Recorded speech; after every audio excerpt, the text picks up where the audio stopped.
ho! Hey, hey! Immigrants are here to stay, ho, ho! Hey, hey! Immigrants are here to stay, ho, ho! Hello, it is August 2nd, and we are at Scranton's Courthouse Square.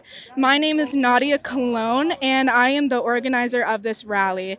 We have been seeing a lot of people being unlawfully detained in this country, and specifically in our community, more and more and more. And today we are not just speaking about it, but we are taking action against it, because words can say a lot, but action does even more. And we are here to stand up for them, not because of what they contribute to our economy, even though they do contribute a lot, but we are also here because they are simply human beings, and human beings are meant to be fought for. Tony with DSA. We're here supporting our immigrant community. It's important that the working class has solidarity across international borders. It's very easy for workers to be fixated on the benefits the capitalist class have by importing workers across borders, but that we don't target our immigrant community to get better wages here at home, right? These people deserve the same wages we do. We need to stop exploiting countries overseas. Nobody wants to leave their home unless there's forces outside of their control that make things uncomfortable and unsafe for them. The United States has been doing that to other countries for as long as it's existed, but particularly over the last 70 years. And we need to stop doing that so that workers can live a comfortable life wherever they live across our great earth. Hi, I'm Ash, and this is Eli. We're here with the Sunrise Movement today. We're a part of the new hub called Sunrise Scranton. We're out here today because ICE is tearing apart our communities, and we're trying to build community. So we're out here fighting for the rights of all those immigrants that have been taken away and families that were torn apart. We got to fight back against this tyranny and these fascists and Nazis. So we're going to stand with our community instead of against it here today in Scranton. You can also get involved if you are not from Scranton and build your own hub if there is not like a current one in your community. They will set you up with training, and you will connect to other Sunrise hubs. And so anything that anybody can do, we really need to fight back currently in this political climate. Your communities are in danger. You are in danger, especially without due process, because we live in a community right now that is plagued with the consequences that people like billionaires do with their money and how they impact everyone in the United States, everyone in the world, because they're damaging our planet right now. So if anybody is willing to step up and act, we will try to provide as many resources as possible. I want to actually ask you all to start by closing your eyes. Now imagine this. You own a small restaurant. You show up early to prep for the day, dicing onions, chopping tomatoes, checking supplies. It's routine, it's normal. But then you realize you're out of soup. So you run out quickly to the store. That's when someone grabs your left arm, then your right. You're handcuffed, no warning, no explanation, just silence, and two masked strangers in sunglasses dragging you away. You protest, "I co-own 3 restaurants here, ask anyone." But they don't care. They shove you into a vehicle, you're gone. Open your eyes. This isn't a movie. It's not some far-off dystopia. This happened right here in our own community. And that story isn't fiction either. It's the reality of Nazario Damian, a 45-year-old man taken by ICE outside Isabella's Eatery in Jefferson Township. He wasn't hiding, he wasn't a threat. He was running a restaurant, and getting ready to feed our community. Nadia came to the U.S. at 17.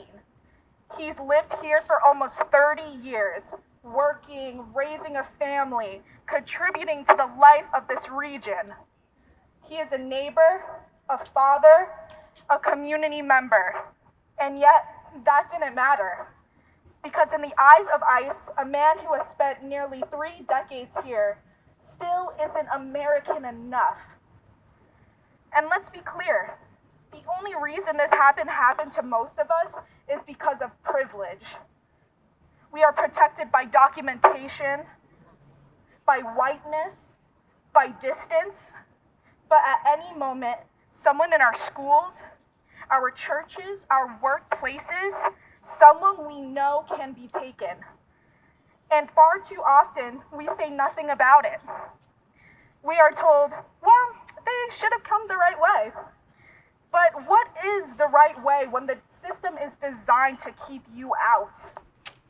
Broken, so slow, so dehumanizing, that even people who have lived here longer than I've even been alive can be snatched from their own lives in seconds. At 20 years old, I can honestly say he is more American than I am. And I'm not here today to argue that immigrants benefit our economy, though they do. I'm here because they are simply human beings. Their value is not in what they produce or what they can offer us, but in who they are. The Bible, which many in this country claim to uphold, commands, when a foreigner resides among you in your land, do not mistreat them. The foreigner residing among you must be treated as your native born. Love them as yourself, for you were foreigners in Egypt.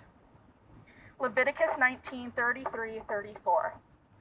And that's not a suggestion, it's a command. Jesus didn't align himself with the powerful. He stood beside the poor, the displaced, and the despised. And if we're serious about justice, and if you are serious about faith, we must stand there too. I go to college in Baltimore, where I founded a program that serves people experiencing homelessness. Many of the individuals I served at shelters, soup kitchens, and drop-in centers are immigrants.